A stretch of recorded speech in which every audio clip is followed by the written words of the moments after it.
Hey, Valley, have you ever felt like you just didn't belong at the church? And what I mean by that is you're looking around and you think that everyone else they've really got it together and you're the only one struggling. Well, this week, Lance and I got to sit and talk about what it's like for people who are just struggling and why we need each other and why we need to be honest, because the truth is, all of us in a church, we struggle. All of us in a church desperately need the gospel. And because we need the gospel community. We need the church. Check out this video.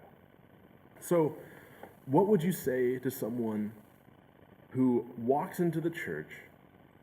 They know they have an obvious need for Jesus. They know their brokenness. They know that they are afflicted with, they just know they are broken. Mm-hmm. But as they survey the church, as they are trying to get involved, they think that they're the only one that has an issue, or the only one that everyone else seems to be doing really well. Right. Well, can I back up just a smidge? You said they show up knowing that they have a need for Jesus. And I don't know that they show up knowing they have a need for Jesus. Okay. What I believe is that they show up knowing they have a need.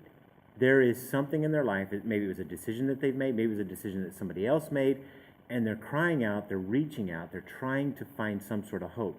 And the church, that's kind of like in our advertising. We're the place of hope. Right. So there is this assumption, and it's right, that whenever I show up here, I'm going to find the hope that I need. The problem is that whenever we walk in the door, then very often what we see is a bunch of people who are hiding their mat. They're not showing that they have struggles. They're not looking at somebody else and saying, "Hey, welcome, I'm glad you're here. So what is it that's going on in your life?" And in such a way that sounds weird, but in such a way that it kind of reveals we're all in this together.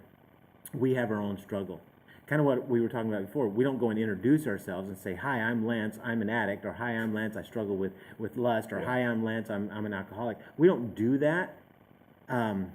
However, there is that part of us that should be able to feel at home in this place and to help others when they walk in the door to know that they're not alone. Because what I have discovered, and I've dealt with that. I've walked into churches, and I've been a part of churches, and I've been a part of groups where I kind of felt like, man, I'm the low man on the totem pole here. I am struggling with life, and nobody else. And I'm the pastor, but I'm still thinking that as I'm in this small group going, wow, these guys have it together.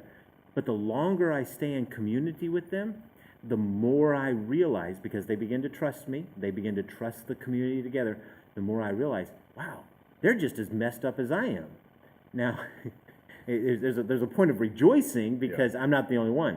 But at the same time, there's that point of, okay, where do we go together to get help? And it's in the journey together going to Jesus that I think we find some of the best encouragement along the way.